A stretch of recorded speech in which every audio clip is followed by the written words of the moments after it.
The views and opinions expressed in the following program are those of the participants and do not necessarily reflect those of KSMQ Public Service Media Incorporated or its assigns. On this episode of Farm Connections, we travel to the Minnesota State Fair, the great Minnesota get-together. You'll learn about agriculture, its heritage, its economic impact, and the people that make it happen. We're at the Minnesota State Fair on this episode of Farm Connections.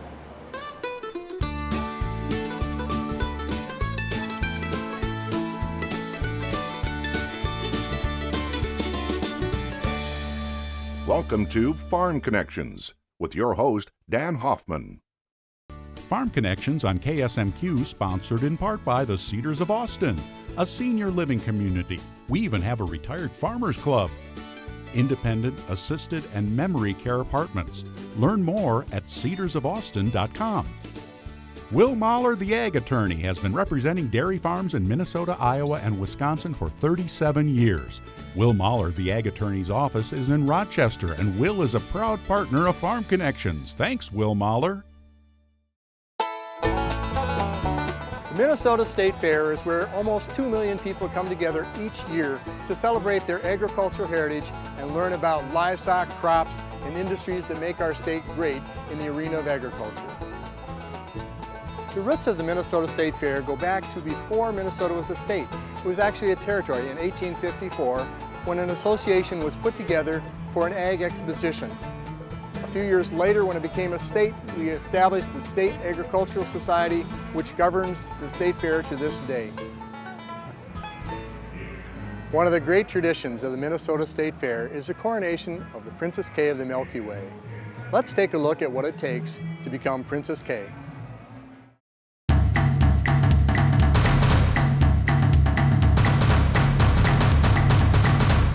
We are getting ready to celebrate the crowning of the 60th Princess K of the Milky Way at the Minnesota State Fair. Our finalists for the 60th Princess K of the Milky Way are... All 12 of these young ladies are winners. I would be proud for any of them to represent us in the dairy industry. Katie Schmidt! It's truly humbling to be able to go out and meet so many people, whether they have a connection to agriculture or have no idea what a cow is. Each person that you meet changes you just a little bit. Also, one of our finalists tonight, Margena McWilliams. We have 12 young ladies right now that we're judging, and I don't think we could go wrong with any of them. They are so mature, so intelligent. I'm so proud of these young ladies. It's just amazing. Our third finalist is Rachel Rustin.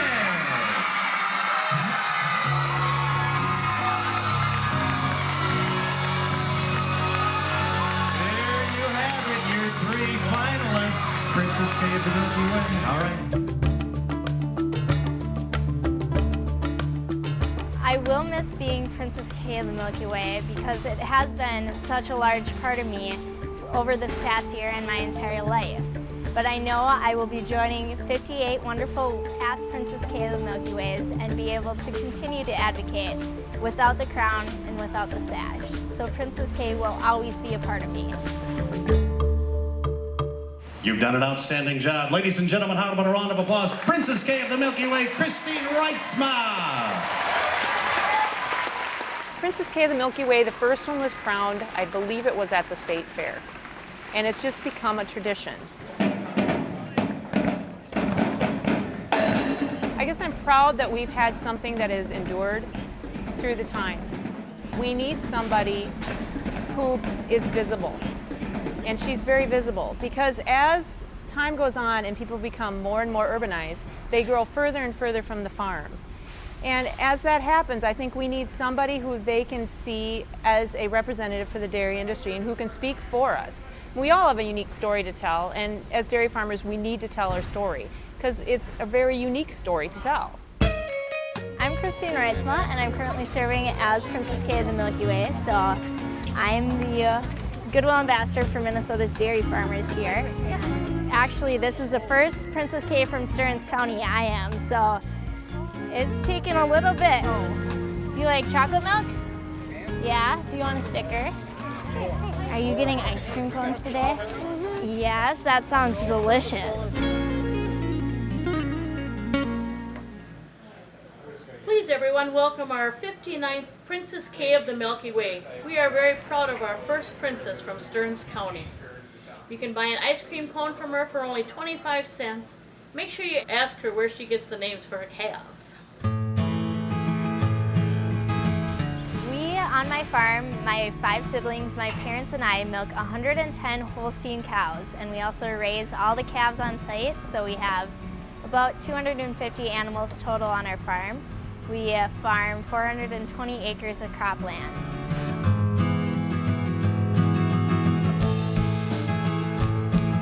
Dairy farmers come in all ages. I have met farmers who have taken over their parents' farm at the age of 25, and also farmers who have been on the farm for 60, 70 years. So there's a wide range, and the dairy farming phase continues to change, just like the dairy industry. So this is a newborn calf that was actually assisted. The mom was assisted in the barn. So he had a little different arrival and was born in the barn as we are waiting on his mother's milk. This is my favorite part of the job, so.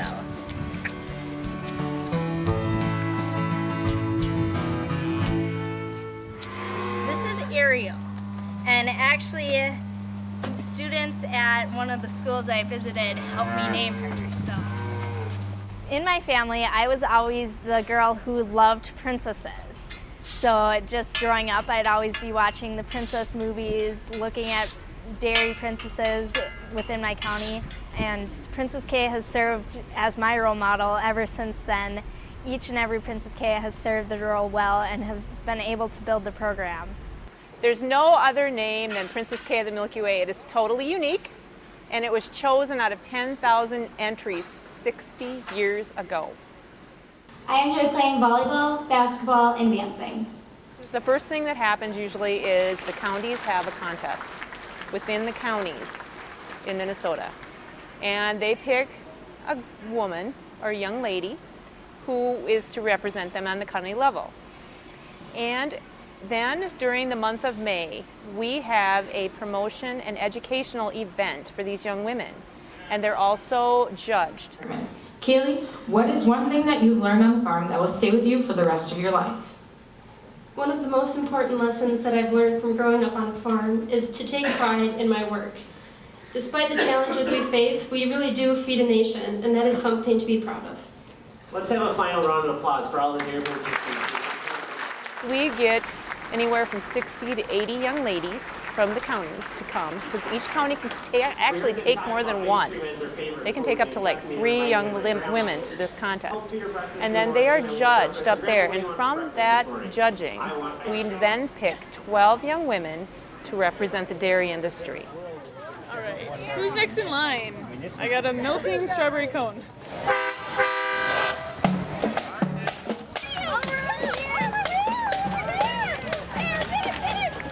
Princess K, a lot of it is she has to have compassion for what the dairy industry is. She has to have commitment. She has to be committed to the industry. She has to know our passion and commitment to the cattle. She has to know our commitment and our passion for the environment. She has to know that what we do with our hearts, and that we really, really love what we do.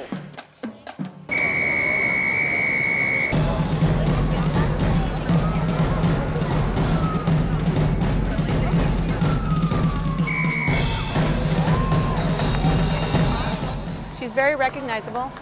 People are drawn to her. I think sometimes she can do more advertising in a minute than we could do in a huge amount of time.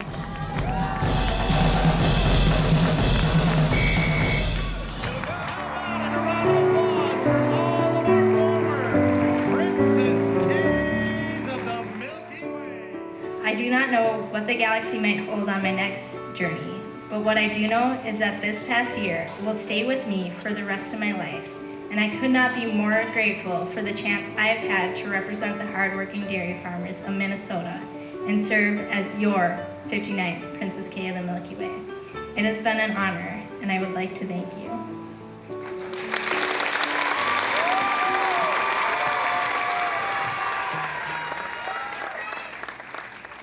All right, here we go.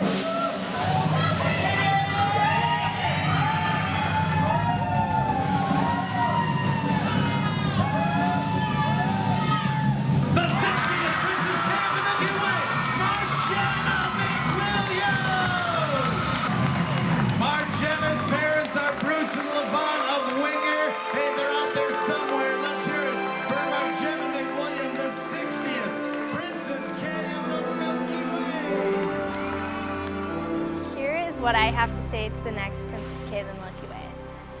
Being Princess K is an experience that goes by so fast. There's only 1 year of it, so enjoy every single moment.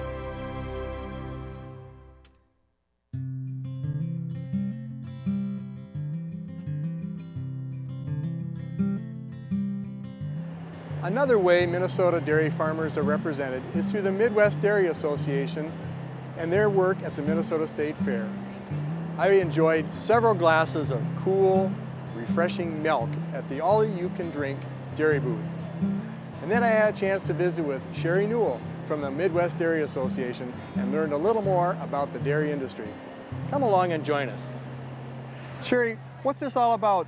Milk for $1 and all you can drink? Well, we do know it's the best bargain at the fair. In fact, the fairgoers voted last year and said that it was the best value in the People's Choice Award. And the dairy farmers of Minnesota own it, and they're very, very proud of the tradition of all-you-can-drink milk at the Minnesota State Fair. Well, it's fun, and I often try and combine it with cookies. Oh, absolutely. You'd be amazed at how many buckets of cookies show up on the counter when we're ready to serve milk. And in fact, the most disappointed people at the fair are the ones that come with their cookies right at 9 p.m. when we're closing. That would be bad. It is. So I overheard people saying, what's different about this milk? It's so good. Well, I think there's two things, really. The first is that it's good and cold, and not everybody keeps their milk that cold in the refrigerator, and they should. It'll be better. So good and cold. And the second thing is they might be getting a different variety of milk than they normally get. We serve 2% white and 1% chocolate. And so many people might normally be buying skim of either variety. And so they'll have a different mouthfeel, a different flavor than they'll have with 2%, even though it's absolutely just as healthy. Well, I'm going to try it a little bit later. Great. But let's talk about this. What's in that glass of milk? Well, it's really some of the best nutrition you can get. It's 9 essential nutrients, and that's true whether it's a flavored milk or a white milk. And it includes some of the nutrients that actually the dietetic people tell us are the ones we most need in the American diet right now. So the great thing is people are at the fair and they can eat as healthy as they possibly can just by visiting the milk stand or eating dairy. Well, there's been some research done on 3 times a day and some of the good things that does for weight and diet. Can you talk about that at all? Well, what I can talk about is the fact that the recommendations that we have in the food guides issued by the United States say that we should have at least 3 servings of dairy a day, especially for young people. I can also tell you that 9 out of 10 teenage girls don't get enough calcium in their diet, but a couple of days right here at the milk stand, and I think they can make up for that. And guys too, especially teenagers, are short of calcium in their diet. Well, we've certainly seen the Princess K of the Milky Way contest, and those young ladies look like milk is a good thing. Milk is a great thing, and you know, there's cheese and yogurt right here at the dairy bar in the dairy building as well, so if you don't like all the milk you can drink, you can go and get your cheese and yogurt, and that's a great choice here that's healthy at the fair too. Well, beyond milk, what kind of products do milk and dairy farmers produce? Well, milk is what they produce. Of course, once we've used milk cows and they are ready to go on to a new career, you're also getting other food from those cows. And of course, many of those farmers are selling crops and other things that help enter our food supply. You know, we talk about really healthy people, healthy communities, and healthy planet. And that's what the dairy industry contributes, all the way through the milk to the communities they get involved in and how they support those, the jobs they provide as the dairy industry grows, and of course a healthy planet because of the environmental things they need to do and the fact that they've become much more sustainable over time. In fact, dairy farmers have decreased their carbon footprint by 60% in the last 40 years, if you talk about per gallon of milk. So there's just some great things happening in general for dairy farms and the products that come from dairy farms. This is really neat and really interesting information. Can you give us a few logistics behind the scenes at the milk stand? How does this happen? It just doesn't show up. Well, first, it's been around since 1955, and the dairy farmers have made the investment to upgrade that facility. In fact, in 2004, that's when they built the existing stand. So the existing stand has a cooler in the loft of that barn, and then below, it's literally fed into stainless steel pipes, 200 feet of them. And then we have volunteers that are recruited by the Ag Education Club at the University of Minnesota that are serving. Last year, we served an awful lot of milk here at the all-you-can-drink milk stand, and I know you're going to ask me next, more chocolate or more white? More white. There must be something gratifying to those students and volunteers as they serve that product and see smiles. Any comments on that? You know, I think there's really one word, and it's pride. The people that have agriculture in their blood, like you do, like I do, and especially those with dairying in their blood, like you and I both do, I think there's a special sense of pride in being able to feed people and raising a product and raising animals, taking care of them, and contributing those things that I said before: healthy people, healthy communities, and a healthy planet. Sherry, thanks so much for sharing about Midwest Dairy Association and also all the milk you can drink booths. It's a fabulous story and how fun it is to hear it. Thanks, glad you're enjoying the fair.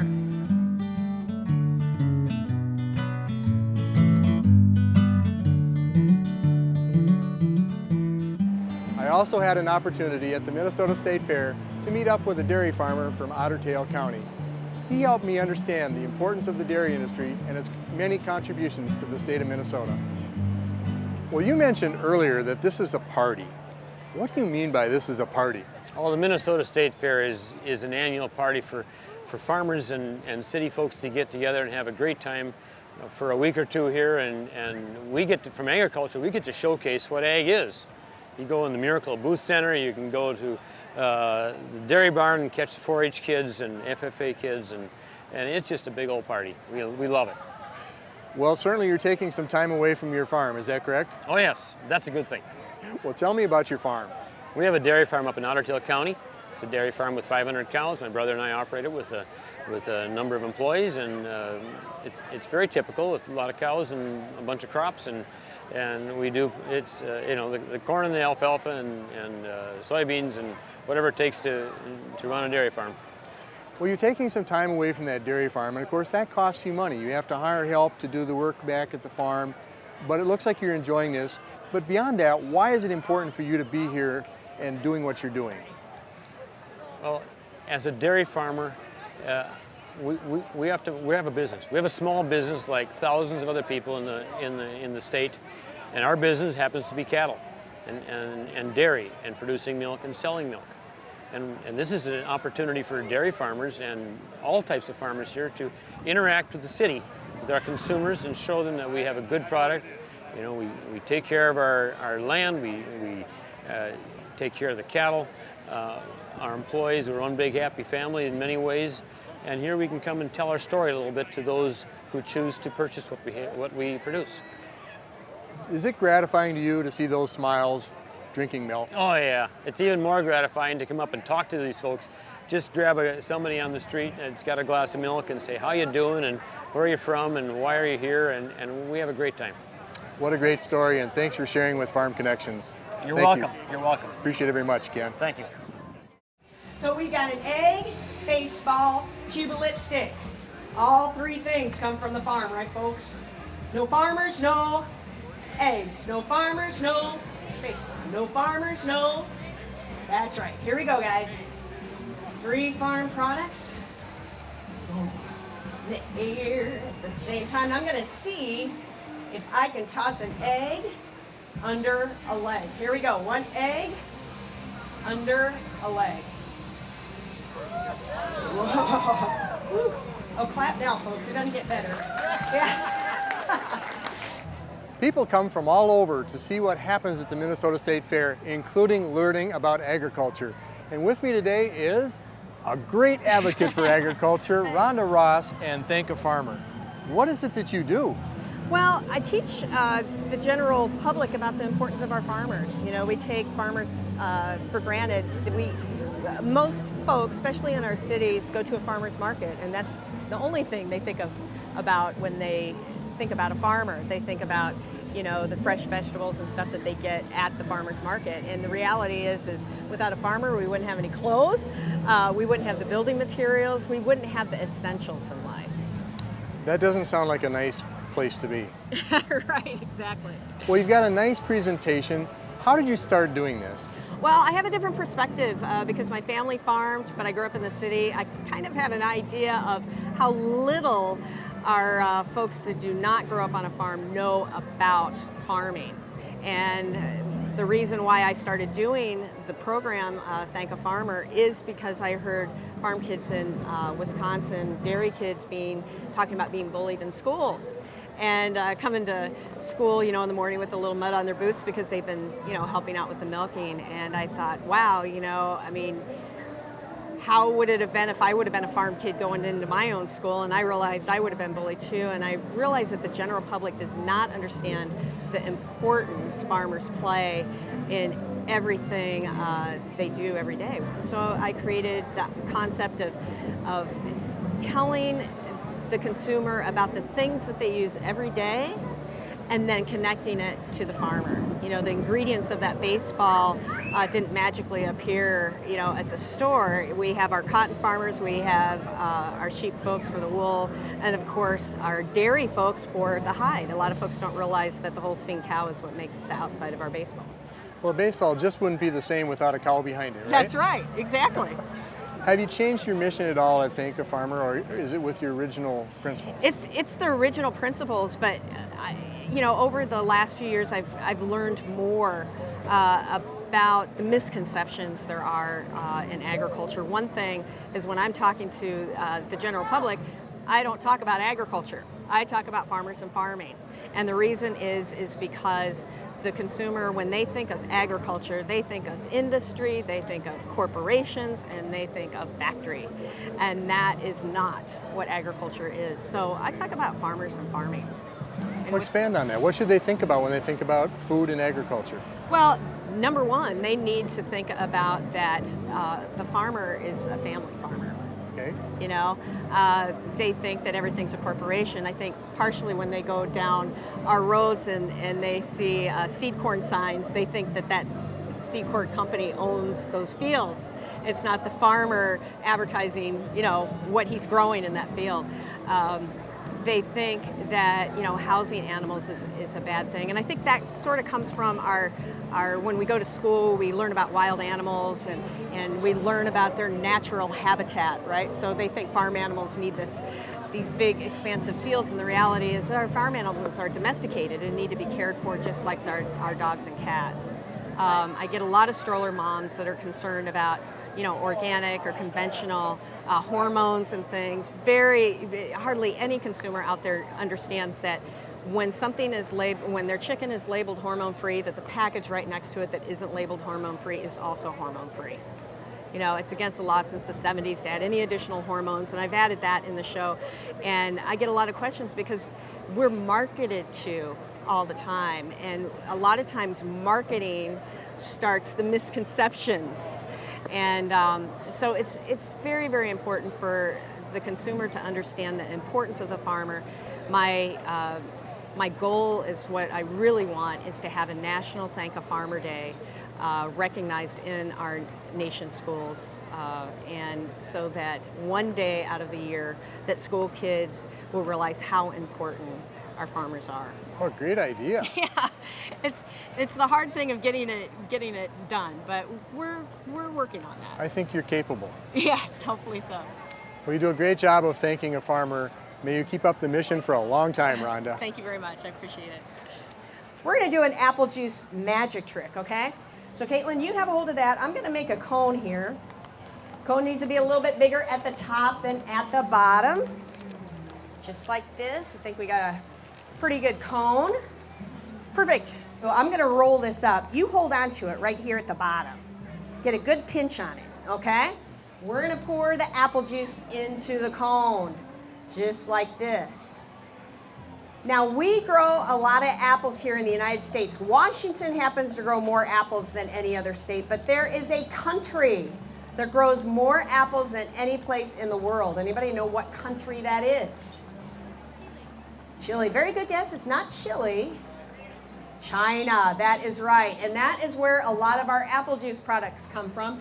So double check where your origin of your apple juice or apples come from, because we're getting a lot from China.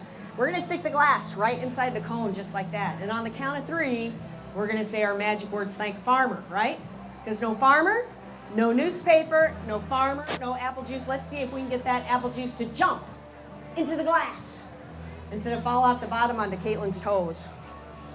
She's moving her toe. Here we go. Counting through our magic words, thank farmer. Ready, folks? 1, 2, 3. Thank a farmer. Okay, Caitlin, hold on to it until I can grab the glass. Okay, I think I got the glass. Let go. Let's see how much dribbles out. Go ahead, let go. Let's see how we did. Let go. Oh, I think we did a pretty good job. Just like that. Give her a big round of applause. Good job, Caitlin. Have a great time here at the Minnesota State Fair, and remember to thank our farmers. Thank you. Thanks for joining us on this episode of Farm Connections, when we travel to the Minnesota State Fair to learn about agriculture and its impact on the entire state. Join us next time on Farm Connections.